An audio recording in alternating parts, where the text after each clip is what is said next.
tentang sikap terhadap wabah penyakit bil khusus yang sedang terjadi, corona sekarang. Apa sikap kita? Bagaimana sikap kita terhadap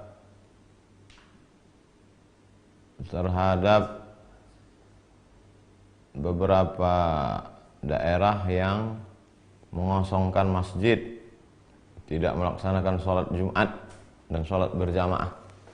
Apakah sebaiknya kita sholat ke masjid atau di rumah pada saat bencana, pada saat wabah?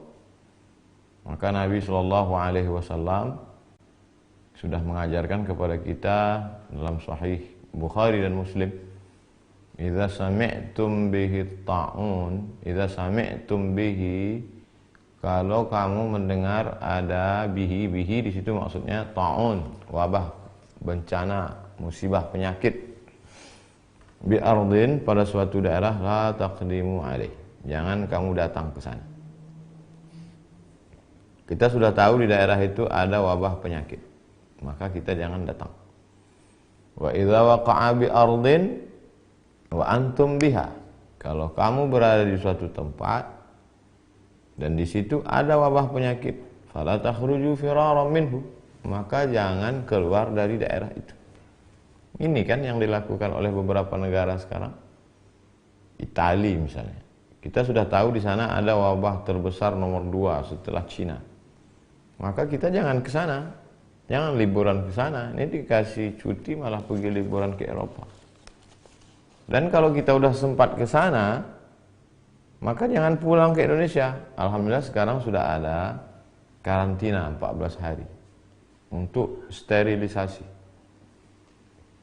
Kalau sudah bersih, dia steril, tidak ada membawa virus, baru dia boleh lagi berinteraksi sosial dengan masyarakat. Lalu ada sebagian orang mengatakan, untuk apa kita takut bencana? Kita kan takutnya kepada Allah Subhanahu wa taala. Loh, ini kan yang mengajarkan Nabi Muhammad sallallahu alaihi wasallam. Kata Nabi, firra minal majzum, firra, larilah engkau, minal majzum.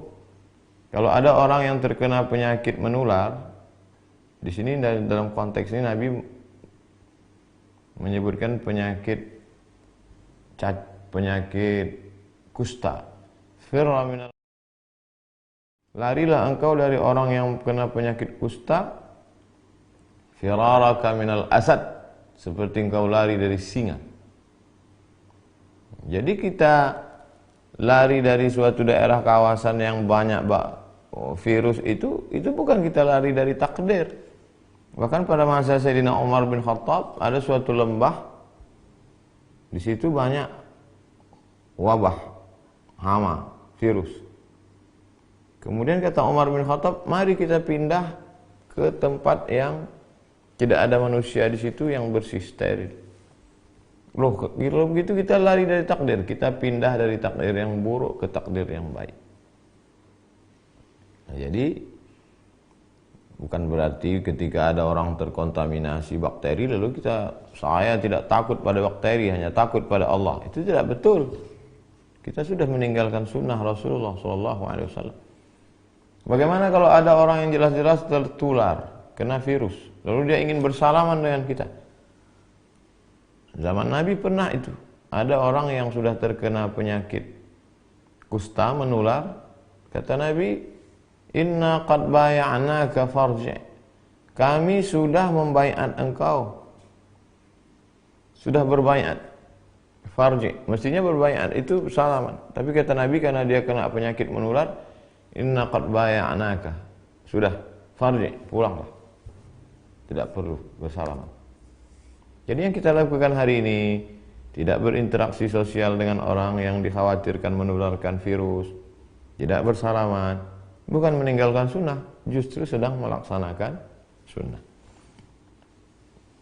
Apakah wabah ini hanya baru sekarang terjadi?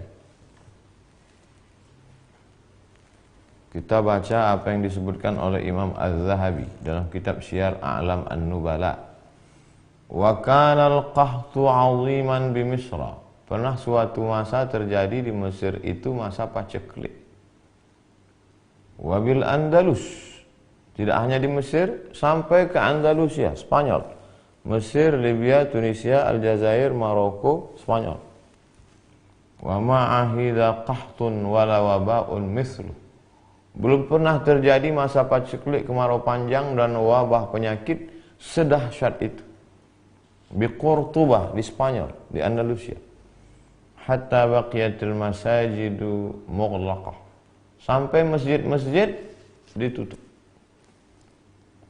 Bila musallin, tidak ada orang salat.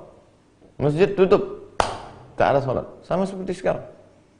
Wa summiya 'amul ju'il akbar. Tahun itu disebut dengan tahun al-ju'il akbar. Tahun kelaparan, wabah penyakit terdahsyat, terbesar dalam sejarah. Begitu kata Imam. Jadi jangan pernah kita merasa memang ini lagi takdir kita.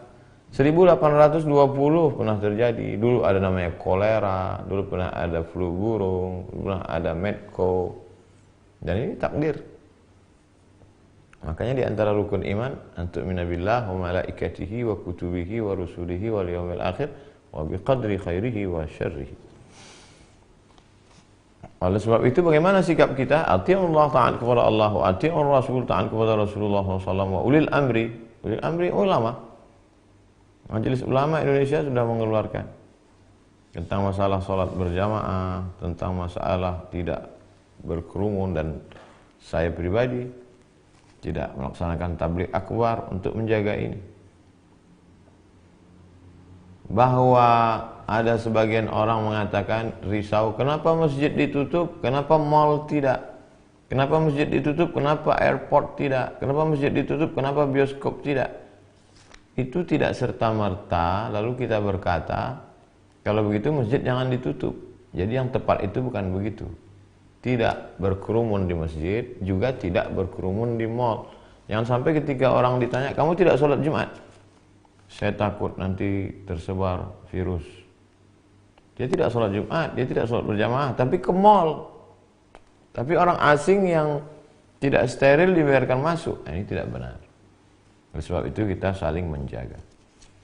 Saya percaya kepada Majelis Ulama Indonesia dan khusus Mesir, karena saya alumni Al-Azhar, ikut Hay'atu Kibar Ulama Al-Azhar. Saya sebagai orang yang awam, tidak berilmu, ikut ulama-ulama guru-guru kami di Azhar yang sudah mengeluarkan keputusan pada tanggal 15 Maret 2020 tentang gugurnya sholat Jumat dan sholat fardu.